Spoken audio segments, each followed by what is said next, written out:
ಸದ್ಧರ್ಮ ಜೈನ ಬಂಧುಗಳಿಗೆ ಜೈ ಜಿನೇಂದ್ರ. ನಾನು ಕೃತಿ ಜೈನ್. ಇಂದಿನ ವಿಷಯ ನಮೋಕಾರ ಮಹಾಮಂತ್ರದ ಮಹತ್ವ. ಈ ನಮೋಕಾರ ಮಹಾಮಂತ್ರವು ಪ್ರಾಕೃತ ಭಾಷೆಯಲ್ಲಿದೆ. ಈ ಮಂತ್ರವು ದೇವದಾನವರನ್ನು ಸಹ ಆಕರ್ಷಿಸುತ್ತದೆ. ಇದರಿಂದ ಇಷ್ಟಾರ್ಥ ಸಿದ್ಧಿಗಳು ಫಲಿಸುತ್ತವೆ. ಇದನ್ನು ನಾವು ನಿರಂತರ ಧ್ಯಾನಿಸುವುದರಿಂದ ಆಯಸ್ಸು, ಆರೋಗ್ಯ, ಐಶ್ವರ್ಯ, ಕೀರ್ತಿ ವೃದ್ಧಿಯಾಗುವವು ಮತ್ತು ಪಾಪಗಳು, ದುಷ್ಟಕರ್ಮಗಳು ನಾಶವಾಗುವವು. 84 ಲಕ್ಷ ಮಂತ್ರಗಳಿಗೆ ಇದು ಬೀಜ ಮಂತ್ರವಾಗಿದೆ. ಈ ಮಂತ್ರವನ್ನು ನಿರಂತರ ಧ್ಯಾನಿಸಲು ಕಾಲಶುದ್ಧಿ, ಕಾಯಶುದ್ಧಿ ಮತ್ತು ಕ್ಷೇತ್ರ ಶುದ್ಧಿ ಇವ್ಯಾವುದನ್ನು ನೋಡಬೇಕಾಗಿಲ್ಲ. ಇದನ್ನು ನಿರಂತರ ಧ್ಯಾನಿಸುವುದರಿಂದ ಅಂತ್ಯದಲ್ಲಿ ಸಾಧಕನು ಕೈವಲ್ಯ ಪಡೆಯಬಹುದು. ಪಂಚ ನಮಸ್ಕಾರ ಮಂತ್ರವು ಸಂಸಾರದ ಜೀವಿಗಳನ್ನು ಸರ್ವ ಪಾಪದಿಂದ ಬಿಡುಗಡೆ ಮಾಡಿ ತನ್ನಾತ್ಮವನ್ನು ತಾನು ತಿಳಿಯುವಂತೆ ಮಾರ್ಗದರ್ಶಕವು 3 ಲೋಕಗಳಿಗೆ ಸರಿಸಮಾನವಿಲ್ಲದಂತೆ ಇರುವುದು ಸಿದ್ಧ ಸುಖಕ್ಕೆ ಕಾರಣವು ಈ ಮನುಷ್ಯ ಭಾವವನ್ನು ಸಾರ್ಥಕಪಡಿಸಿಕೊಳ್ಳುವುದು ಆಗಿರುತ್ತದೆ. ಕ್ಯಾನ್ಸರ್ ನಿವಾರಕ ಪಂಚನಮೋಕಾರ ಮಹಾಮಂತ್ರ.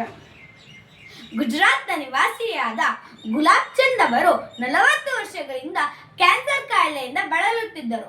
ವೈದ್ಯರ ಚಿಕಿತ್ಸೆ ಫಲಕಾರಿಯಾಗಲಿಲ್ಲ. ಇನ್ನೇನು 2 ದಿನ ಮಾತ್ರ ಬದುಕಬಹುದು ಎಂದು ವೈದ್ಯರು ತಿಳಿಸಿದರು. ಆ ಕ್ಷಣ ಗುಲಾಬ್ ಚಂದ್ ಅವರಿಗೆ ನೆನಪಾಗಿದ್ದು ನಮೋಕಾರ ಮಹಾಮಂತ್ರ. ಆ ಕ್ಷಣದಿಂದಲೇ ನಮೋಕಾರ ಮಹಾಮಂತ್ರವನ್ನು ಭಕ್ತಿಯಿಂದ ಪಠಿಸಿದರು.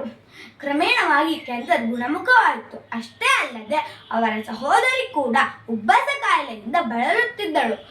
ಗುಲಾಬ್ ಚಂದ್ ಅವರ ಸಲಹೆಯಂತೆ ಅವರ ಸಹೋದರಿ ಕೂಡ ನಮೋಕಾರ ಮಹಾಮಂತ್ರವನ್ನು ಭಕ್ತಿಯಿಂದ ಪಠಿಸಿ ಉಬ್ಬಸ ಕಾಯಿಲೆಯನ್ನು ಗುಣಮುಖ ಪಡಿಸಿಕೊಂಡಳು. ದಾರಿ ಕಾಣದಾಗ ನಮೋಕಾರ ಮಹಾಮಂತ್ರವೇ ಗತಿ. ಕೋಲ್ಕತ್ತಾದಲ್ಲಿ ಭಗತ್ರೇಶನ್ ಎಂಬುವರಿದ್ದರು.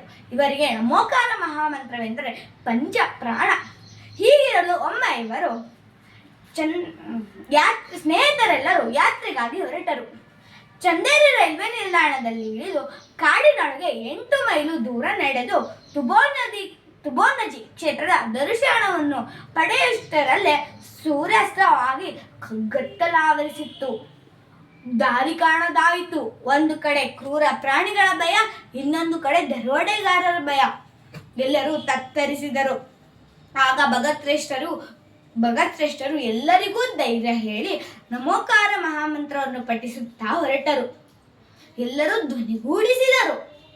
ಇದ್ದಕ್ಕಿದ್ದಂತೆ ಒಬ್ಬ ಆಗಂತಕ ಕಾಣಿಸಿಕೊಂಡರು. ನೀವು ದಾರಿ ತಪ್ಪಿದ್ದೀರಿ ಅನಿಸುತ್ತದೆ, ಹೆದರಬೇಡಿ, ನನ್ನನ್ನು ಹಿಂಬಾಲಿಸಿ ಎಂದರು.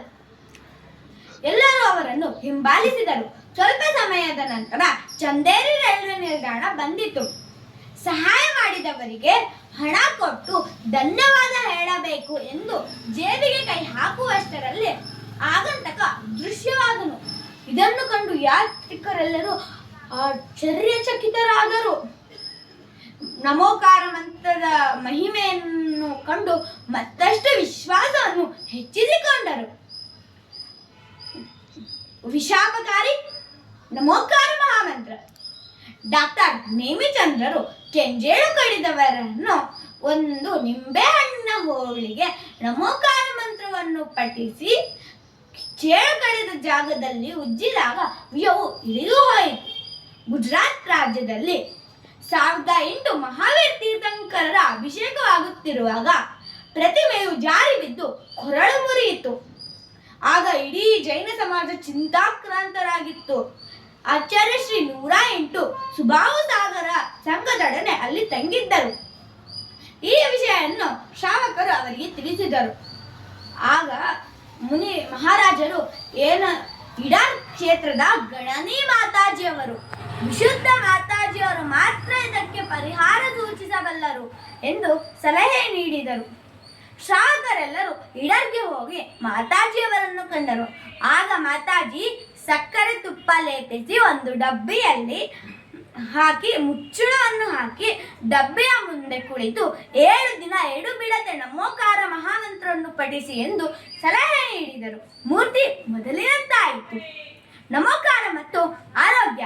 ವಾತಪಿತ್ತ ಕಫಗಳು ಸಮತೋಲನದಲ್ಲಿರುವ ತನಕ ವ್ಯಕ್ತಿ ಆರೋಗ್ಯವಾಗಿರುತ್ತಾನೆ. ಸಮತೋಲನ ತಪ್ಪಿದಾಗ ರೋಗ ಕಾಡುವುದು. ರೋಗಕ್ಕೆ ವೈದ್ಯರು ಕೊಡುವ ಮದ್ದು ಪುದ್ಗಲ. ರೋಗವು ಪುದ್ಗಲಕ್ಕೆ ಪುದ್ಗಲ ಮಣಿಯೋದು. ನಮೋಕಾರವು ದೈವಿ ಶಕ್ತಿ ಇರುವ ಪುದ್ಗಲವೇ ಅರಿಹಂತರು.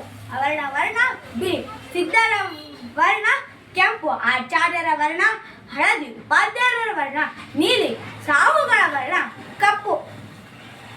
ನಾವು ನಮೋಕಾರ ಮಂತ್ರವನ್ನು ಜಪಿಸಿದಾಗ ನಮ್ಮ ದೇಹದಲ್ಲಿ ವರ್ಣಗಳ ಸಮತೋಲನ ಉಂಟಾಗಿ ನಮೋಕಾರವೇ ಸಂಜೀವಿನಿಯಾಗಿ ಪರಿವರ್ತಿಸುವುದು. ಇದು ಶ್ರಾವಕರಿಗೆ ಮಾತ್ರ ಅನ್ವಯಿಸುತ್ತದೆ, ಏಕೆಂದರೆ ಶ್ರಾವಕರು ರೋಗದಿಂದ ಮುಕ್ತರಾಗಲು ಬಯಸುವರು. ಮುನಿಗಳು ರೋಗಕ್ಕೆ ಪ್ರತಿಕಾರ ಮಾಡುವುದಿಲ್ಲ. ನಮೋಕಾರವು ತನ್ನ ಭಕ್ತರ ಪಾಲಿಗೆ ಸಂಜೀವಿನಿ ಆಗಿದೆ. ಆಗೋ ಈಗೋ ಸಾಯುವ ನಾಯಿಯ ಕಿವಿಯಲ್ಲಿ ಜೀವಂತ ಕುಮಾರರು ನಮೋಕಾರ ಮಂತ್ರವನ್ನು ತುಂಬಿದರು. ಆ ನಾಯಿ ಸಮಾಧಿ ಮರಣವನ್ನು ಹೊಂದಿ ಸುದರ್ಶನ ಯಕ್ಷನಾಗಿ ಜನಿಸಿತು. ನಮೋಕಾರ ಮತ್ತು ಅಂಜನಾಚೋರ. ಅಂಜನಾಚೋರನು ಕನಕವತಿ ರಾಣಿಯ ಜ್ಯೋತಿ ಪ್ರಭೆ ಎಂಬ ಕಂಠಿಹಾರವನ್ನು ಕದ್ದು ಅದೃಶ್ಯವಾಗಿ ಹೋಗುವಾಗ ಜ್ಯೋತಿ ಪ್ರಭೆ ಎಂಬ ಕಂಠಿಹಾರವು ಪ್ರಕಾಶಮಾನವಾಗಿ ಹೊಳೆಯುವುದನ್ನು ಕಂಡು ರಾಜಭಟ್ಟರು ಅವನನ್ನು ಬೆನ್ನಟ್ಟಿದರು. ಹಾರವನ್ನು ಬಿಸಾಡಿ ಸ್ಮಶಾನವನ್ನು ಸೇರಿದಾಗ ಸ್ಮಶಾನದಲ್ಲಿ ಒಬ್ಬ ಸಾಧಕನು ಆಕಾಶಗಾಮಿ ವಿದ್ಯೆಯನ್ನು ಪ್ರಕಟಿಸುತ್ತಿರುವುದನ್ನು ನೋಡಿ ಅವನು ಕೂಡ ಶ್ರದ್ಧೆಯಿಂದ ನಮೋಕಾರ ಮಂತ್ರವನ್ನು ಪಠಿಸಿದನು. 108 ಗಂಟುಗಳನ್ನು ಕತ್ತರಿಸುತ್ತಾ ಬಂದಾಗ ಒಂದು ಕ್ಷಣ ದೇಹ ಜ್ಯೋತಿ ಬಿದ್ದಂತಾಯಿತು. ಪಕ್ಕನೆ ಆಕಾಶಗಾಮಿ ವಿದ್ಯೆ ಪ್ರಕಟವಾಗಿ ಅವನನ್ನು ಕೆಳಬೇಯದಂತೆ ಎತ್ತಿ ಹಿಡಿಯಿತು.